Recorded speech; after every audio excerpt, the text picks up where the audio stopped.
በስመ አብ ወወልድ ወመንፈስ ቅዱስ አሐዱ አምላክ አሜን።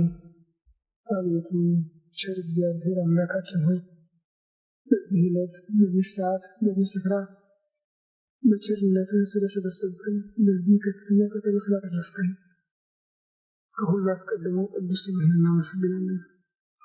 ቸር እግዚአብሔር አምላካችን ሆይ ሁለት ወይም ሶስት ሆናችሁ በስሜ ከተሰበሰባችሁበት እኔም ከዚያ በመካከላችሁ እገኛለሁ ብለሃልና ቃል ኪዳንህን እንድታጸናለን፣ በመካከላችን በስብሰባችን እንድትገኝልን፣ ልናውቀው የሚገባንን የሚጠቅመንን ትምህርት እንድታስተምረን፣ አእምሯችን ሊሸከመው ሊመረምረው ሊረዳው የሚችለው እንድትገልጽልን፣ ሀገራችን ኢትዮጵያን ኦርቶዶክሳዊ ተዋሕዶ ቤተክርስቲያናችንን ክርስቲያን ሕዝብህን በቸርነት እንድታስብልን፣ ከዚህ ጊዜ ከዚህ ሰዓት እናደረስከን ነው ለሚመጣውና ዕለትና ሰዓት በቸርነት እንድታደርሰን በእናትህ በእመቤታችን በቅድስት ድንግል ማርያም አማላጅነት ተማጽነን እንለምንሃለን እንማልድሃለን። ክብር ምስጋና ለአብ ለወልድ ለመንፈስ ቅዱስ ይሁን ዛሬም ዘወትርም ለዘለዓለሙ አሜን። አባታችን ሆይ በሰማይ የምትኖር ስምህ ይቀደስ፣ መንግሥትህ ትምጣ፣ ፈቃድህ በሰማይ እንደሆነች እንዲሁ በምድር ትሁን። የዕለት ምግባችንን ዛሬ ስጠን፣ በደላችንን ይቅር በለን እኛም የበደሉንን ይቅር እንደምንል፣ አቤቱ ወደ ፈተና አታግባን ከክፉ ሁሉ አድነን እንጂ መንግሥት ያንተ ናትና ኃይል ምስጋናም ለዘለዓለሙ አሜን። እመቤታችን ቅድስት ድንግል ማርያም በመልአኩ በቅዱስ ገብርኤል ሰላምታ ሰላም እንልሻለን። በሐሳብሽ ድንግል ነሽ፣ በሥጋሽም ድንግል ነሽ። የአሸናፊ የእግዚአብሔር እናት ሆይ ሰላምታ ላንቺ ይገባሻል። ከሴቶች የተለየሽ እጅግ የተባረክሽ ነሽ፣ የማኅፀንሽ ፍሬ ኢየሱስ ክርስቶስም ምስጉን አምላክ ነው። ጸጋን የተሞላሽ እመቤቴ ሆይ እግዚአብሔር ከአንቺ ጋር ነውና ደስ ይበልሽ። ከተወደደ ልጅሽ ከጌታችን ከመድኃኒታችን ከኢየሱስ ክርስቶስ ምሕረትን ለምኝልን፣ ኃጢአታችንን ያስተሰርይልን ለዘላለሙ አሜን። ኦ ኢየሱስ ክርስቶስ በከመ በሳህልከ ምሕረትከ ስረይ ኃጢአቴ ወኃጢአተ ኩሉ ሕዝብከ። ጌታዬ ኢየሱስ ክርስቶስ እንደ ይቅርታ እንደ ቸርነትህ ብዛት የእኔንም የሕዝብህንም ኃጢአት አስተስርይ። በማወቅ ባለማወቅ በማሰብ በመፍራት በመናገር የተፈጸመውን ሁሉ እግዚአብሔር ይባርክልን። ግንቦት 21 ቀን 1996 ዓመተ ምህረት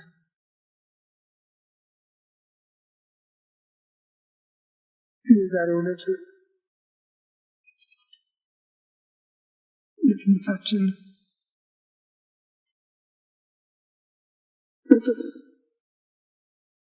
ትምህርት ይዞ ነበር። ነገር ግን ሁለቱንም የአንድ ቀን መቃነት አንችልም። ሁሉም ሰፊ ትምህርት ያለበት ነው። ይሁንና ያም ሆነ ያ የሃይማኖት ትምህርት ያለ መንፈስ ቅዱስ አጋዥነት የማይከናወን ስለሆነ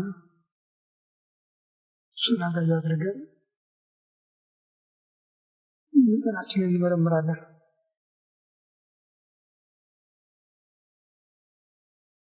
በቤተ ክርስቲያናችን ባህል መሰረት ወር በገባ 21ኛው ቀን የእመቤታችን የዕለተ ዕረፍቷ መታሰቢያ ተብሎ ይታሰባል። በብሉይ ኪዳን የነበሩ በዓላት ብዙዎች የዓመታት ናቸው። የወር በዓል መባቻ ብቻ ነው። የጨረቃ ወርነታት ጠብቆ ያ የወር የዕለት የሳምንት የዓመታት ቀን መቆጣጠሪያቸው ስለሆነ መባቻ ነው በወር የነበረ። ከዚህ በቀር ግን የሳምንት ሰንበት የወር መባቻ ነው። የቀረው የዓመት ነው። በሐዲስ ኪዳን የክርስትና ሕይወት እየተስፋፋ ትምህርቱም እየተጠናከረ ምዕመናንም እየበዙ ሲሄዱ አንዳንድ ነገሮች ተጨምረዋል። ይህ በመሆኑ በኢትዮጵያ በሳምንት የነበረው የቀዳሚት ሰንበት ወይም ሰንበትነት ከአዳም ጀምሮ የኖረ ነው። በኦሪት ዘፍጥረት በምዕራፍ 1 መጨረሻና በምዕራፍ 2 መጀመሪያ እንደምንመለከተው ይህ በዓል እግዚአብሔር ከሥራው ያረፈበት ነው ይላል። ያረፈበት ነው ይላል። ደክሞ ታረፈ ማለት አይደለም። ያሰበውን ስራ ጨረሰ ማለት ነው።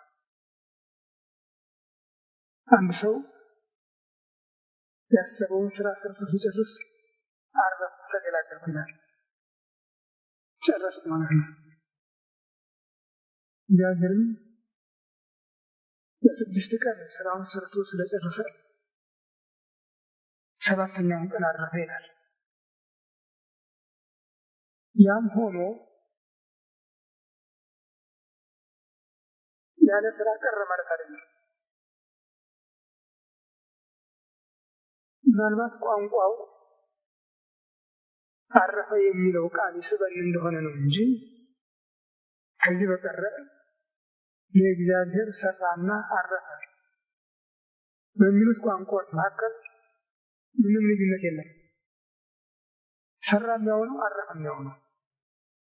ለምን አረፈም ሰራ ማለት ነው። እረፍትን የፈጠረበት ቀን ነው ማለት ነው። እረፍትን ፈጥሮ እሱ ባይሰጥ ኖሮ እኛ በሀሳብ የምናገኘው ነገር አልነበረም፣ ልንጠቀምበትም አንችልም ነበር። እሱ ስራውን ጨርሶ በዚህ ቀን እረፍት ይሁን ብሎ ስለፈቀደ ሰዎችም 6 ቀን ስራቸውን ሰርተው በ7ኛው ቀን ግን እረፍት እንዲያደርጉ ፈቀደ እና ይህ በዓል እስከ ሐዲስ ኪዳን ድረስ ሲሰራ ኖሯል። በተለይ በኢትዮጵያ 5000 ዓመት በላይ ሰርቷል ማለት ይቻላል። ከቀደሙት አበው ጀምሮ ይህ በዓል የሳምንት ብቻ ሆኖ አልቀረም፣ የዓመትም የሆነበት ጊዜ አለ። 7ቱን ዓመት ቆጥሮ በ7ኛው ዓመት ምድር በጠቅላላ ከመታረስ አርፋ ተከርም ነበር። በዚህ ዓመት ዓመተ ዕድገት ይባላል እና የእረፍት ዓመት ነው። ገበሬ አያርስም፣ አይዘራም። ገቦ የበቀለውን ብቻ ነው ምናልባት ለሸት መጠቀም የሚችለው እንጂ አያርስም። በዚህ ዓመት 6 ዓመት ዝራ ገራህተከ ወበሳብዕ ዓም ተዓርፍ ወታሰነብት ምድር። 6 ዓመት እርሻህን ታርሳለህ፣ ትዘራለህ። በ7ኛው ዓመት ግን ምድር ታርፋለች። ሰንበቷ ነው ማለት ነው። ዓመተ ዕድገት ይባላል። ይሄ ደግሞ 7 ጊዜ ሲመጣ በ49 ዓመት ወደ 50ኛው ሲሸጋገር ቅድስዋ ለይት የዓመት ዘ50 ኩላ ክረምታ ይችን 50ኛዋን ዓመት በዓል አድርጉባት ስለተባለ ኢዮቤልዩ ትባላለች። በዚህ ጊዜ ምድር 2 ዓመት ነው የምትጠርፈው።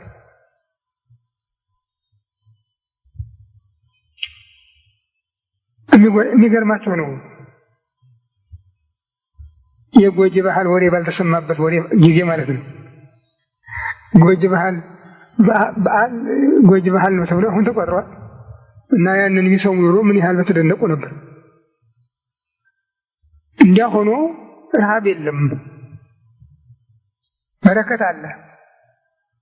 ያንን ጠንቅቀው ከሰሩ በረከቱ የ1 ዓመት ለ2 ዓመት የ2 ዓመት ለ3 ዓመት እየሆነ ትበል ከራሜከ የድልብ ትበላለህ ተብሎ በተጻፈላቸው መሰረት ድልብ ይበሉ ነበር። እኛ ከደረስን የ10 የ11 የ12 የ15 ዓመት ድረስ ድልብ ይገኝ ነበር። ነቀዝም የለም ነበር። እና ስለዚህ በጉድጓድ ነው የሚቀመጠው። ጉድጓድ ተጠርቦ እዚያ ውስጥ ነው የሚቀመጠው። የተረፈው በጎተራ የዕለቱ ብቻ ነው በጎታ የሚቀመጠው። እንዲህ ያለ ድል ቢገኝበት ነበር፣ የሰንበትን በዓል በማክበር ማለት ነው። እና እስከ ክርስቶስ መምጣት ድረስ የሳምንት በዓል ቀዳሚ ሰንበት ነበረ። ጌታ ሞቶ ከተነሳባት በኋላ መጀመሪያም ተጸንሶባታል፣ ኋላም ተነስቶባታል፣ ቀጥሎም ቅዱስ መንፈሱን ለደቀ መዛሙርት ሰጥቶባታል። ለአራተኛ ጊዜም ይመጣባታል እና እሁድ 2ኛ ሰንበት ሆና በቤተ ክርስቲያን ተሰራች። ስለዚህ በቤተ ክርስቲያን በሳምንት 2 ሰንበት አለ ማለት ነው። በወር በዓል ደረጃ ግን በቤተ ክርስቲያን የተሰራ የለም። መባቻም አልታሰበም እና አይሁድ እንዲያውም ክርስቲያኖችን ከሚቃወሙበት አንዱ የመባቻ በዓል ነበረ።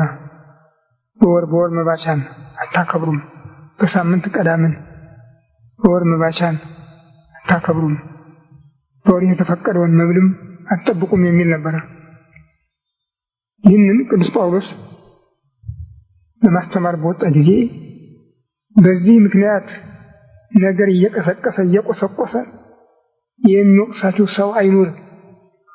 ይሄ በሐዲስ ኪዳን ለተሰራው ስርዓት አምሳል መርገፍ ፕላን ነው እንጂ ዋና አይደለም፣ ዋናው ክርስቶስ ነው ብሎ ለቆላስይስ በጻፈው መልእክቱ በምዕራፍ 2 ከቁጥር 15 እስከ 18 ባለው ጽፎታል። ስለዚህ የመባቻ በዓል በቤተ ክርስቲያን በአሁን ጊዜ ቦታ የለውም። እንደ ወዲት በዓልነት እንኳን አልተወረሰም።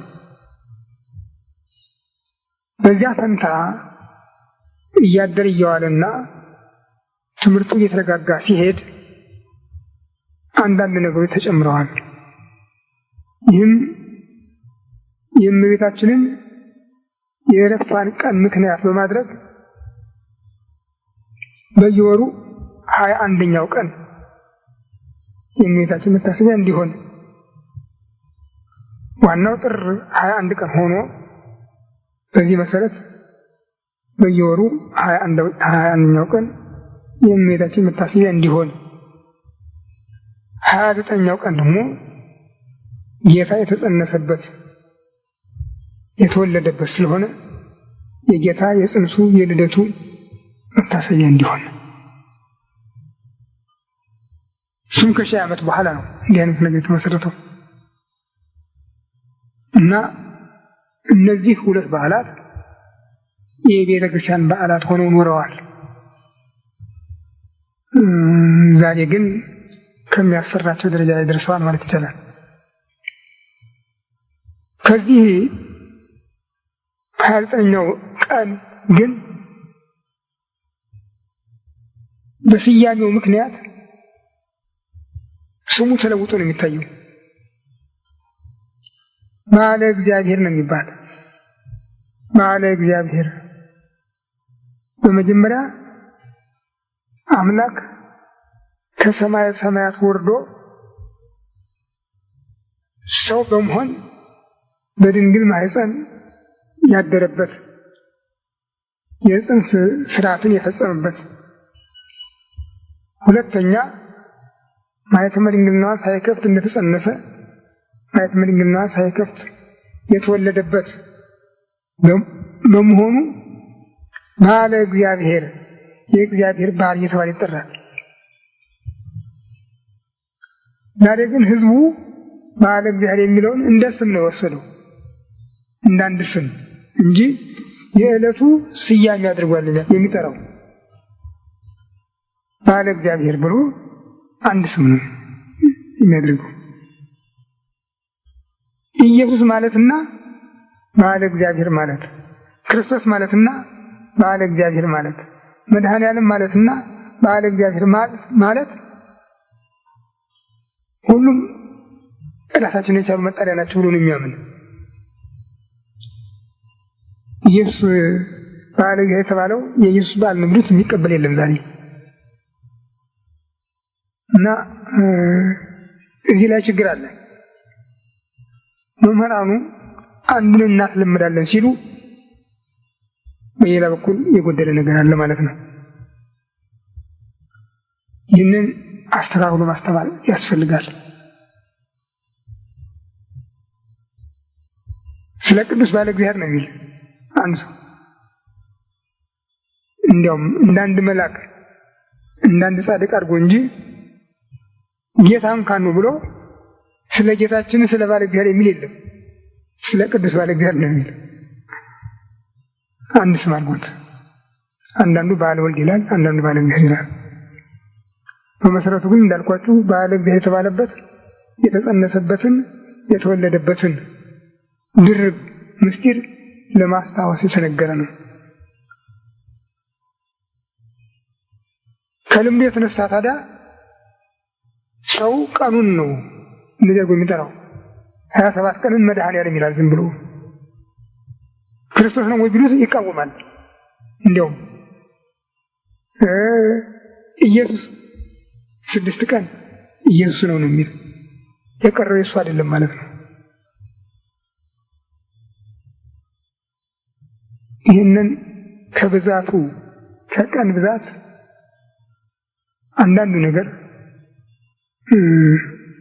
ከትምህርትነት ወደ ባህልነት ይለወጣልና ይህን ጠንቅቆ ማስተዋል ያስፈልጋል።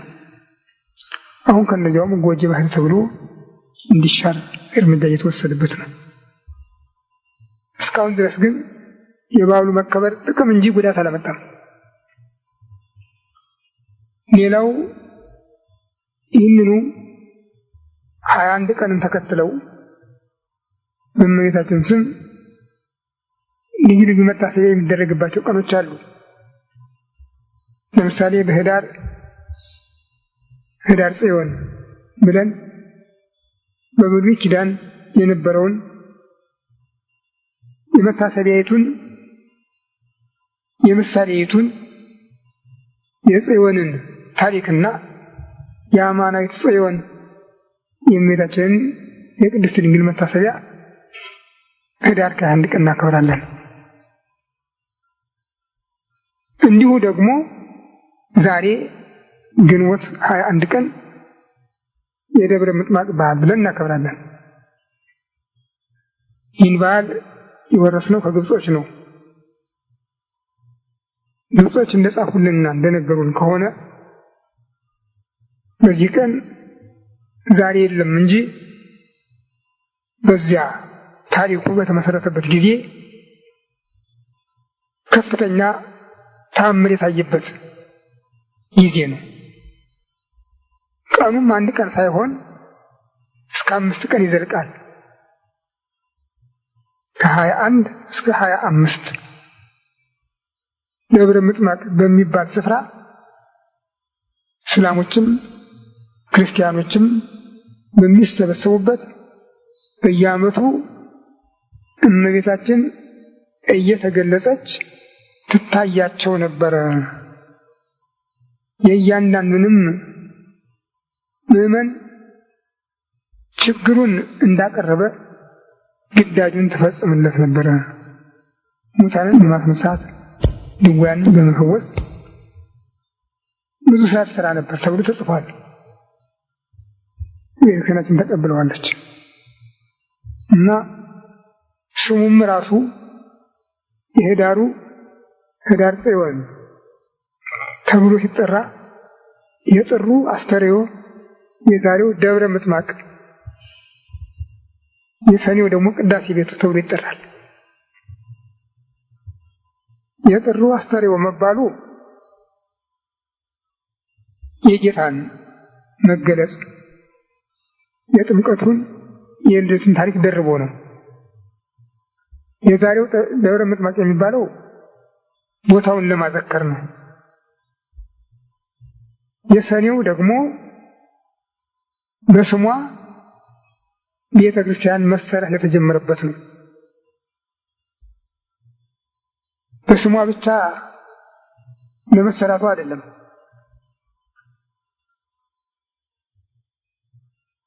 ለቤተ ክርስቲያን ስራም መጀመሪያ ነው።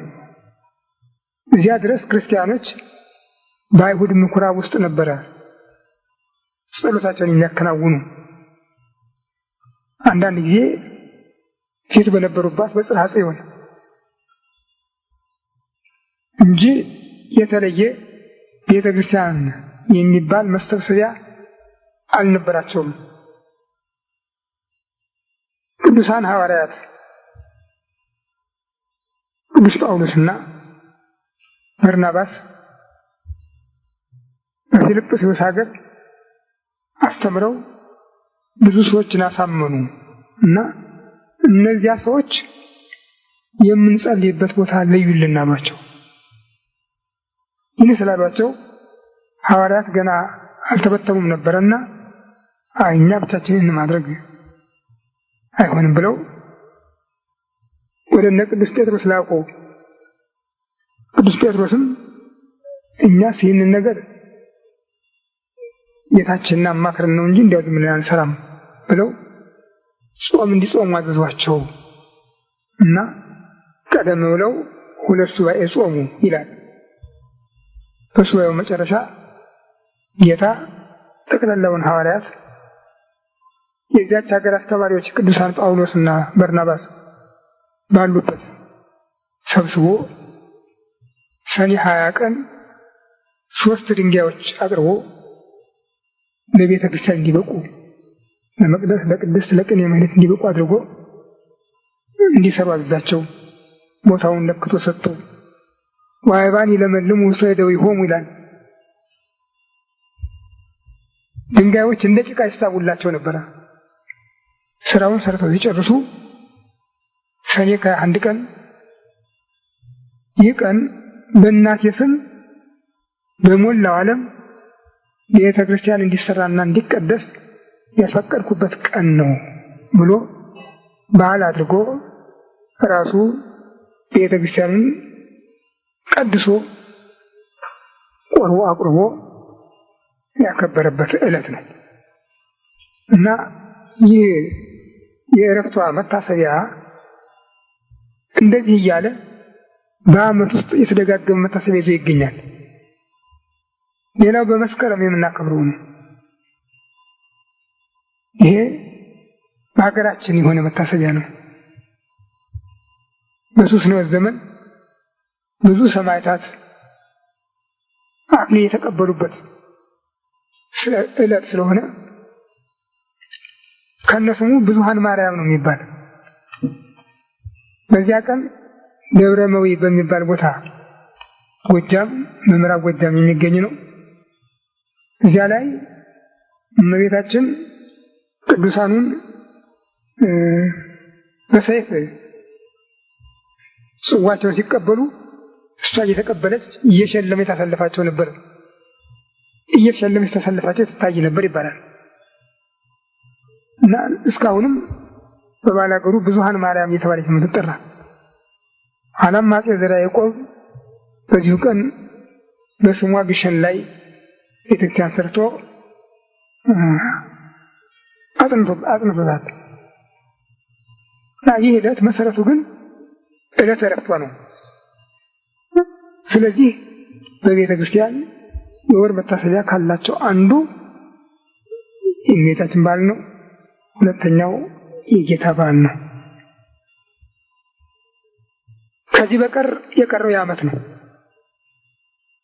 ግን ምዕመናን ስም ጠርተው ለይተው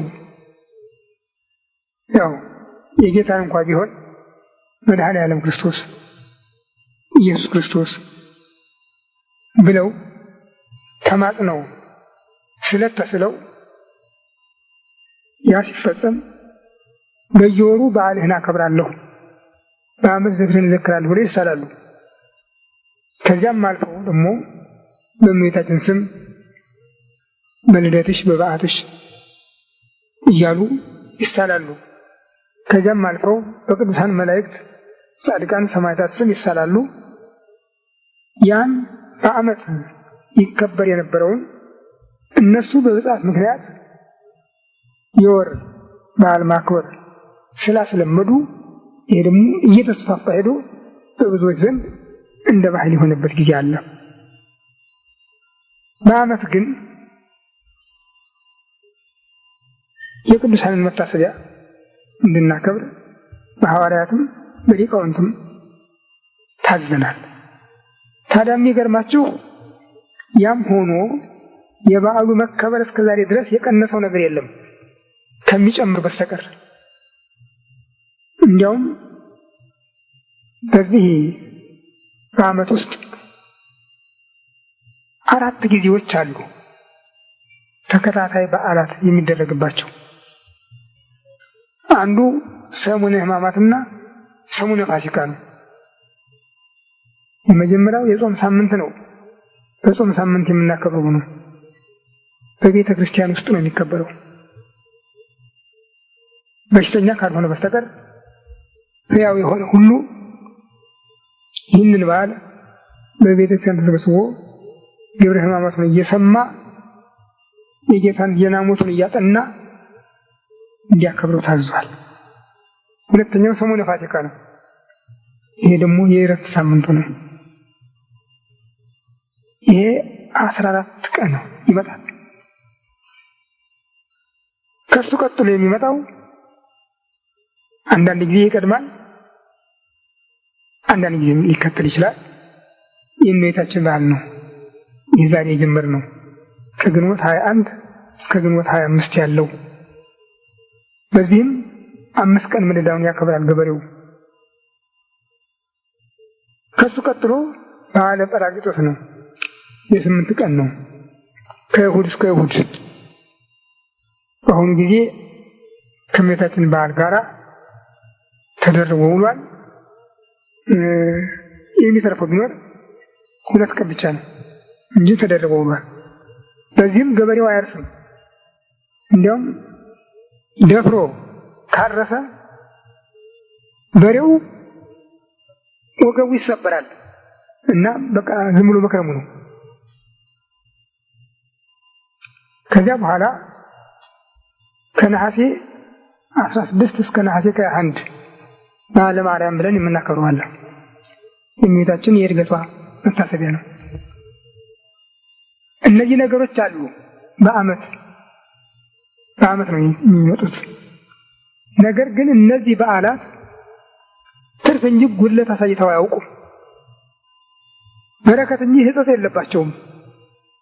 ያከበራቸው ሁሉ የሚጠቀምባቸው ናቸው እንጂ የሚጎዳባቸው አይደሉም። እና በቤተ ክርስቲያን በዓላት ምክንያት ሁልጊዜ በረከት እንጂ ጥፋት ደርሶ አያውቅም።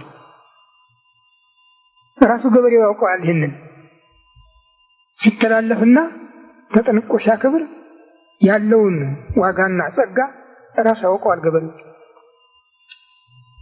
እንዲህ ያለን አሁን በደርግ ጊዜ ተጀመረ። ቀደም ሲልም ቅዳሜና እሑድን መነካካት ተጀምሮ ነበር። በደርግ ጊዜ ግን በሰፊው ቀረ፣ ተረገጠና እንዲያውም በሱ ፈንታ የደርግ ማርያም ይባል ሰኞ በዚህ በቀጨኔ አካባቢ ያሉ ሰራተኞች የሚያከብሩት በዓል ነበረ። እሑድ ሲጠጡ ብለው ሲደክማቸው ሰኞ ያርፉ ነበር እና እሱ ተተክቶበት ነበር። እሑድ ስራ ሆኖ ነበር። ይህንን ደግሞ በየእንትኑ የተሰገሰጉ በጸሐፊነት የገቡ ደብተሮችና ቀሳውስት ናቸው ደፍረው ሰውን ያስደፈሩት። ያ ሲያልፍ አሁን ደግሞ አልበቃ ብሎ ወጅ ባህል ከሚለው ሀተታ ውስጥ በዓላትን ማክበር የሚል ገብቶበታል እና ወሬው እያስተጋባ ነው።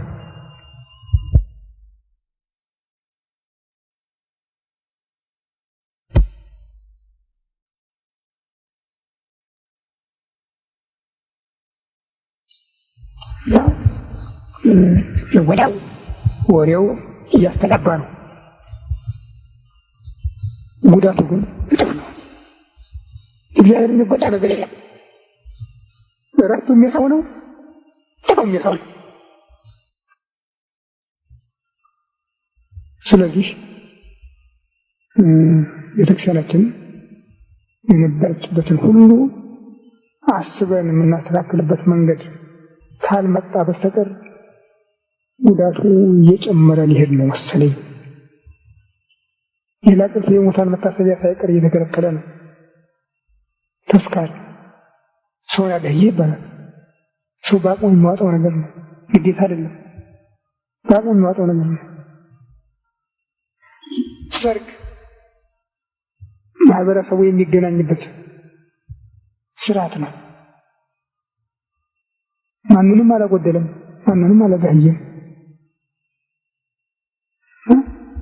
በመጠኑ ይሁን እሺ፣ ግን አልፎ ተርፎ ጎጂ ብሎ መተረክ ግን እኔ አይመስለኝም።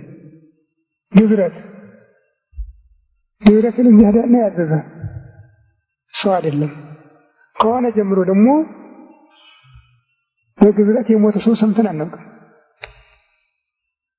ወዲያውም የለም። እስካሁንም እናቶቻችን እህቶቻችን ተገዝረዋል። እናውቅ የሆነ ወንዶችም ሴቶችም ግዙራን ናቸው በሀገራችን። ግን አንደኛውም እንኳን ኤድስ በሽታ አልተገኘባትም። ዛሬ ጤነኛው ሰውዬ ነው ሲንቀሳቀስ ቆይቶ በፈቃደኝነት ምርመራ ብሎ ይገባል። ሲወጣ ግን ኤድስ አዝሎ ይወጣል። አንገቱን ደፍቶ ይወጣል። ይህ ብቻ ነው የምናየው። እንዴት መጣ፣ ከየት መጣ፣ ወዴት ይሄዳል ብሎ ማሰብ ማሰላሰል፣ ይህንንስ ማን ነው ፈውስ ሊሰጥ የሚችል ብሎ መመርመር ማጥናት፣ እውነተኛው ጸጋ ደግሞ ከእግዚአብሔር የሚገኝ መሆኑን አምኖ መጠቀም ሲቻል የቤተክርስቲያን መሰረት ለመናድ ብቻ ክንድ በክንድ ተደራጅቶ የሚደረገው ጥረት እኔ ውጤቱ የከፋ የሆነ ብዬ ነው የማስበው።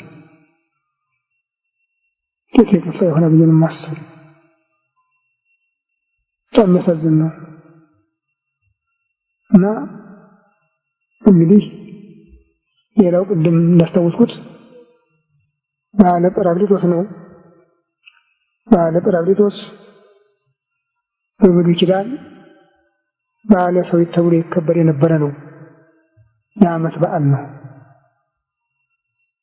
እስራኤል ዘርተው ከርመው ክረምታቸው ታኅሳስ፣ ጥር፣ የካቲት ስለሆነ ከርመው በአሁኑ ጊዜ እሸት የሚያዩበት እሸት የሚቀምሱበት ጊዜ ነው እና ከፋሲካ በኋላ 50 ቀን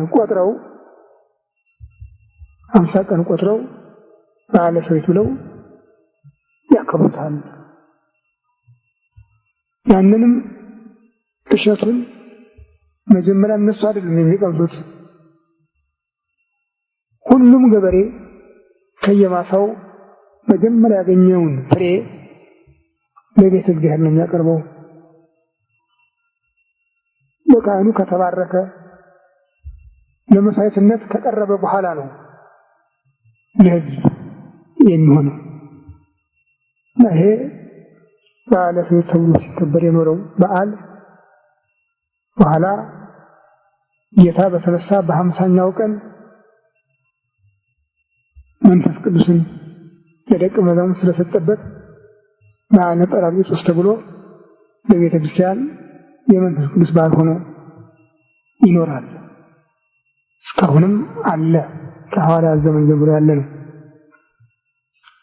በዓሉም ዋጋና ጸጋ የተሞላው ስለሆነ እውነቱ ለሚያምንበት ሁሉ ከፍ ያለ ዋጋ ያለበት ነው እና ስለሱ ይህ ለቀጠሮ ካበቃን በመጣው ሳምንት እንነጋገር ይሆናል በስፋት። ዛሬ ግን ወደ እመቤታችን እንመለስና እመቤታችን ቅድስት ድንግል ማርያም ለሰው ዘር የድህነት ምክንያት ሆና ከሰው ልጆች መካከል የተመረጠች ናት። ይህም በሰው ፈቃድ አይደለም፣ በሰው ፍላጎት አይደለም፣ በሱ ፈቃድ ነው። እሷም በአገልግሎት ያገኘችው አይደለም፣ በእግዚአብሔር ምርጫ ነው። ነቢዩ እስመ ሐረያ እግዚአብሔር ለጽዮን ወአብደራ ከመ ተኩን ማኅደሮ፣ እግዚአብሔር ጽዮንን መረጣት፣ እናቱ ልትሆን መረጣት ይላል። እናቱ ልትሆን መረጣት ነው ያለ። በዚህ መሰረት ለእናትነት የመረጣት እናቱ የጸጋ ሁሉ ባለቤት ናት። ጸጋ ሁሉ የሞላባት ናት። ለዚህ ነው በመስሩ መልአክ ወደ እሷ በቀረበ ጊዜ ተፈሥሒ ፍሥሕት እግዚአብሔር ምስሌኪ ቡርክት አንቲ እምአንስት፣ ደስ ያለሽ ጸጋን የተሞላሽ ሆይ እግዚአብሔር ከአንቺ ጋር ነውና ደስ ይበልሽ፣ ከሴቶች ተለይተሽ አንቺ የተባረክሽ ነሽ ነው አሁን የፈታበት የመጀመሪያው ቃል። ወሬ አይሄድም። ደስ ያለሽ ጸጋን የተሞላሽ ሆይ እግዚአብሔር ከአንቺ ጋር ነውና ደስ ይበልሽ፣ ከሴቶች ተለይተሽ አንቺ የተባረክሽ ነሽ ግን ያለ። እሷም ይህ አነጋገር ምንም እንኳን እጅግ የሚያስደንቅ ቢሆንም ምርጫዋ ነውና ከሁሉ ነገር ነቅሶ መገኘት ምርጫዋ ነውና አልጓጓችም። አይጥሩ ነኝ እኮ አላለችም። በልቧም አላገባችውም። እንዲህ ያለ ሰላምታ መቀበል እንደምን ይቻላል ያለች። እውነቷን ነው። ከባድ ነው። በዚያ ጊዜ ዓለም በሙሉ ባዘነበት ጊዜ፣ መንጸፈ ደይን በወደቀበት ጊዜ፣ የሰው ልጅ መንጸፈ ደይን ወድቆ በእግረ አጋንንት ሲጠቀጠቅ በስቃይ ገሃነም ሲጨነቅ በኖረበት በዚያ ጊዜ ደስ ያለሽ ጸጋን የተሞላሽ ሆይ እግዚአብሔር ከአንቺ ጋር ነውና ደስ ይበልሽ፣ ከሴቶች ተለይተሽ አንቺ የተባረክሽ ነሽ የሚል ቃል መስማት እጅግ በጣም አስደናቂ ነበር። ከዚህም በቀር በዚያ ጊዜ ሴቶች እጅግ የተናቁበት ጊዜ ነበረ። የጥፋት እንጂ የበጎ አብነት ናቸው ተብሎ የሚቀበላቸው ሰው አልነበረም በሔዋን ምክንያት እና በዚያ ጊዜ ግን ከሴቶች ተለይተሽ አንቺ የተባረክሽ ነሽ የሚል ሰላምታ ነበር የቀረበላት ከስግደት ጋር። እሷ ግን እንዲህ ያለ ሰላምታ መቀበል እንደምን ይቻላል ያለችው። መልአኩም መልሶ አይዞሽ አትፍሪ፣ አይዞሽ አትፍሪ፣ በእግዚአብሔር ዘንድ ሞገስ አግኝተሻል ያላት። ይህ መልአክ ከሰው በፊት ዘካርያስን አነጋግሯል እና ጸሎትህ ምጽዋትህ እግዚአብሔር ፊት ደርሷል፣ ሚስትህ ኤልሳቤጥ ወንድ ልጅ ትወልድልሃለች ሲለው ማለት ነው ይቆርጅቻለሁ ሚስቴም ማርይታለች የሚል ቃል ነበር የመለሰለት ካህኑ። እውነቱን ነው።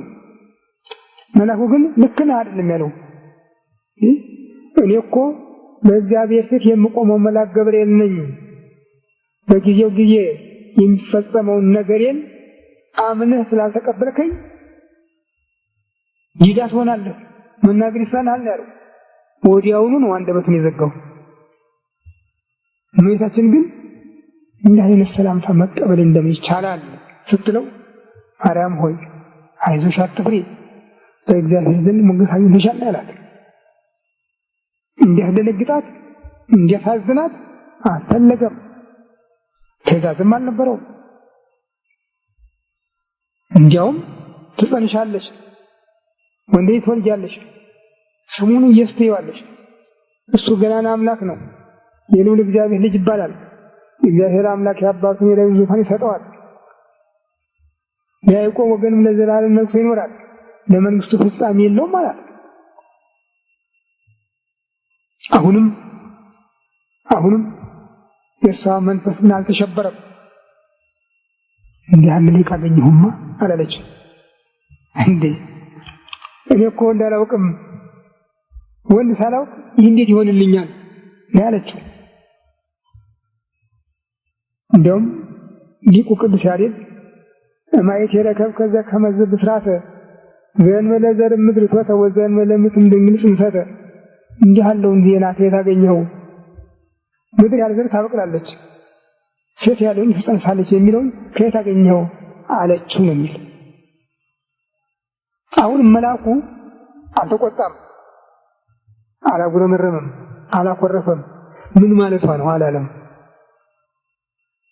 መንፈስ እግዚአብሔር ቅዱስ ይመጽእ ላዕሌኪ ወኃይለ ይጼል ለኪ ዘኒ ተወለደምኒ ቅዱስ ውእቱ ወይትሰመይ ወልደ እግዚአብሔር ልዑል። የእግዚአብሔር ቅዱስ መንፈስ ያድርብሻል። ባል ከማግባት ድንግልናን ከማጣት ዘር ከመቀበል ይከለክልሻል። ስለዚህ ካንቺ የሚወለደው ቅዱስ ነው፣ የልዑል እግዚአብሔር ልጅ ይባላል። ከዘመዶች ወገን የሆነችው ኤልሳቤጥ እንኳን ጸንሳለች፣ 6ኛ ወሯ ነው። ለእግዚአብሔር እኮ የሚሳነው ነገር የለም ያላት። ከዚህ በኋላ ግን ወደ ክርክር አልሄደችም። እንዳልከኝ ሆነልኝ ነው ያለችው። መንፈስ ቅዱስ ያድርብሻል ነው ያላት። ይህ ስራ የሰራው መንፈስ ቅዱስ ነው።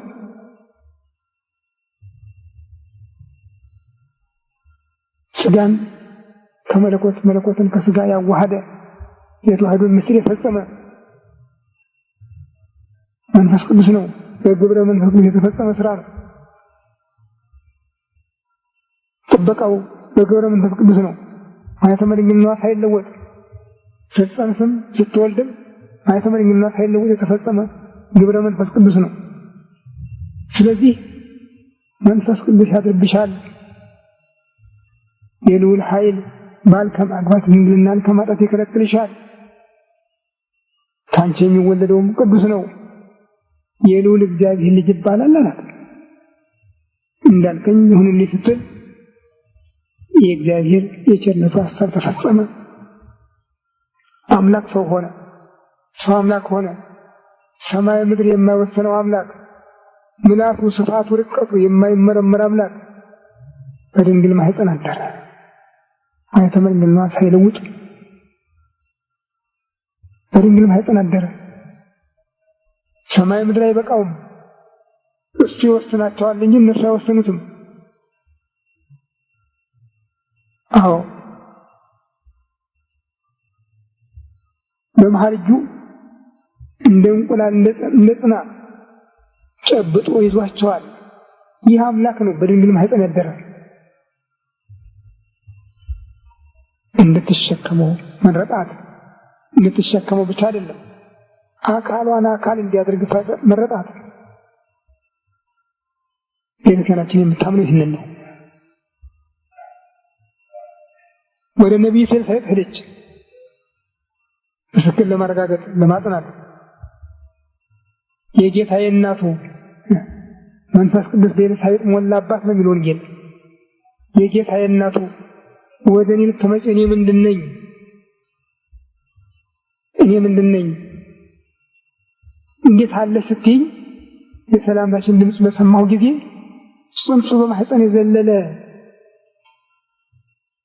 አንቺ ከሴቶች ተለይተሽ የተባረክሽ ነሽ፣ የማህፀንሽ ፍሬም ምስጉን አምላክ ነው፣ ከእግዚአብሔር ተልከው የነገሩሽን አምነሽ የምትቀበይ አንቺ ብፅዕት ነሽ ነው ያለቻት። እንዲህ አድርጋ ነው የመልአኩን ቃል በዝርዝር የተረጎመችው። መልአኩ ከሴቶች ተለይተሽ የተባረክሽ ነሽ አላት እንጂ የማህፀንሽ ፍሬ የሚለውን አልነካም። ለምን? ገና አልጸነሰችም ነበር። ሁለተኛም መንፈስ ቅዱስ ያድርብሻል፣ የልዑል ኃይል ይጸልልሻል ሲል ተወልዷል አላለም። ከአንቺ የሚወለደው ቅዱስ ነው፣ የልዑል እግዚአብሔር ልጅ ይባላል ነው ያለ። ገና ስለነበረ ወደ ኤልሳቤጥ ስትሄድ ግን ጸንሳ ስለነበር ወዳጅ ዙፋን ይወርሳል ሲላትም እንዴት ይሆናል ነበር ያለችው። ጊዜው ገና ስለነበረ ጊዜው ስለተፈጸመ ግን አምላክ ሰው አምላክ ስለሆነ ግን አሁን የአምላክ እናት ከኤልሳቤጥ ጋር ስትነጋገር መንፈስ ቅዱስ ቀሰቀሳትና የጌታዬ እናቱ አለቻት። እሷም ተቀበለቻት። የጌታዬ እናቱ ወደ እኔ ትመጪ እኔ ምንድን ነኝ? ዛሬ ኢትዮጵያውያን እመቤታችን የምንላት በዚህ ምክንያት ነው። እመቤታችን የጌታችን እናት ብለን የምንጠራት በዚህ ምክንያት ነው። የጌታዬ እናቱ ስላለቻት ነው። እንዲያው አይደለም። የዛሬ ባለጌው የተሰበሰበው የሆነ ያልሆነውን ቢናገሩም አባቶቻችን ግን በዚህ በወንጌል ቃል መሰረት ነው እመቤታችን ብለው ለይተው ሲጠሯት የኖሩ። ማንንም እመቤታችን አይሉም። እመቤታችን ካሉ እሷን ብቻ ነው። ተቀባይም ጠሪም ሰሚም ይህን ያውቃሉ። ስለዚህ መልአኩ ከሴቶች ተለይተሽ አንቺ የተባረክሽ ነሽ ብሎ የወሰነውን ቃል ነቢይቱ ኤልሳቤጥ ደግሞ የማህፀንሽ ፍሬም ምስጉን አምላክ ነው አለች። ቡርክት ማርያም ቡሩክ እግዚአብሔርን ጸንሳ ተገኝታለችና፣ ስለዚህ አለች ኤልሳቤጥ ከእግዚአብሔር ተልከው የነገሩሽን መላእክት ነቢያት የነገሩሽን አምነሽ የተቀበልሽ አንቺ ብፅዕት ነሽ ነው ያለቻት። ከዚህ በኋላ እሷም ልቡናዬ በአምላኬ በመድኃኒቴ ደስ ይላታል፣ የባሪያውን ትሕትና አይቷልና ሰውነቴ እግዚአብሔርን ታከብረዋለች። ከዛሬ በኋላ ከእንግዲህ ወዲህ ትውልድ ሁሉ ብፅዕት ይሉኛል። አንቺ ለሰጥቻ አይደለችም ብፅዕት ብላ የምትቀር ትውልድ ሁሉ እስከ ዕለተ ምጽአት የሚነሳ ትውልድ ሁሉ ብፅዕት ይሉኛል። ስሙ ቅዱስ የሆነ እሱ ድንቅ ስራ ሰርቶልኛልና ነው ያለች። አዎ ሰው ሊመረምረው ሊደርስበት የማይቻል ምስጢር ፈጽሞላታል። ስለዚህ ትውልድ ሁሉ ብፅዕት ይሏታል። የባለጌው ማህበር የሰይጣን ዲቃሎች ማህበር የፕሮቴስታንት የሚስዮን ድርጅት ካልሆነ በስተቀር ይህንን ቃል የሚተላለፍ የለም። ብፅዕት የት የማርያም ምን እናታችን ማርያም ብፅዕት ናት እያልን ነው የምናመሰግናት። ብፅዕት ፍጽዕት ቡርክት ክብርት ልዕልት እያልን እናመሰግናታለን። ያው የማይበቃት እና ቤተክርስቲያናችን ከእመቤታችን ጋር ያላት አንድነት እጅግ በጣም ጥልቅና ረቂቅ ነበረ። ዛሬ ግን ይሄ እያነሰ እየቀነሰ እየጎደለ በሚሄዱ እናዝናለን። በመጉደሉም ብዙ ችግር እየደረሰ ነውና እግዚአብሔር አይምሯችንን ወደ ቀድሞ ስፍራው እንዲመልስልንና ከእግዚአብሔር ጋር ለመታረቅ የምንችልበት ዕድል እንድናገኝ የቤታችንንም ሀብት፣ ጸጋ፣ በረከት ለመሳተፍ እንድንበቃ እሱ በቸርነቱ ይፍቀድልን። አብረስ በስመ አብ ወወልድ ወመንፈስ ቅዱስ አሐዱ አምላክ አሜን። አቤቱ ቸር እግዚአብሔር አምላካችን ሆይ በዚህ ዕለት በዚህ ሰዓት በዚህ ስፍራ በቸርነትህ ስለሰበሰብከን ለዚህ ከፍተኛ ቀጠሮ ስላደረስከን ከሁሉ አስቀድሞ ቅዱስ ስምህን እናመሰግናለን።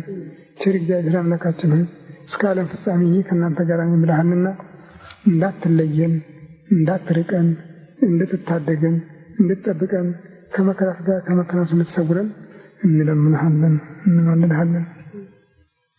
ቸር እግዚአብሔር አምላካችን ሆይ ሀገራችን ኢትዮጵያን ኦርቶዶክስ ተዋሕዶ ቤተክርስቲያናችንን ክርስቲያን ሕዝብህን በቸርነት እንድታስብልን ጌታዬ አምላኬ መድኃኒቴ ኢየሱስ ክርስቶስ እባክህ ይህን ሕዝብ አስበው፣ ይህን ሕዝብ አስብ፣ ይህን ትውልድ አስብ፣ ይህን ትውልድ አስብ፣ ይህችን ሀገር አስብ።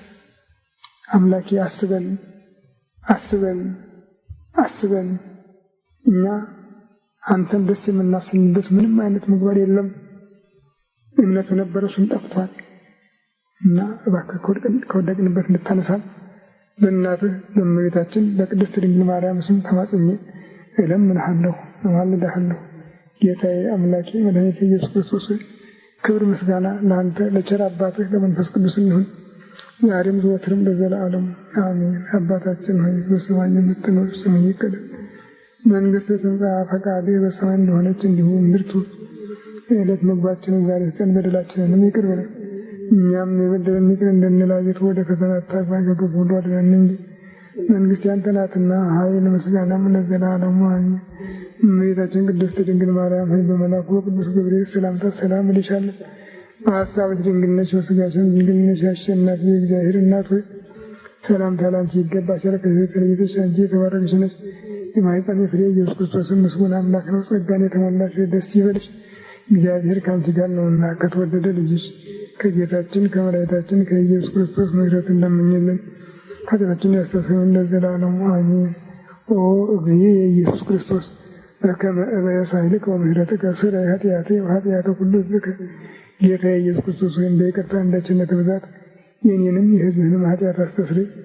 በማወቅ ባለማወቅ በማሰብ በመስራት በመናገር የተፈጸመውን ሁሉ እግዚአብሔር ይፍታ።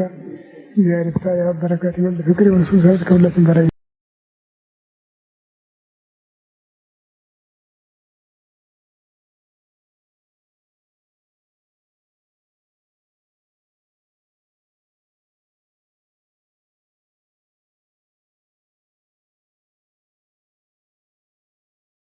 Yeah.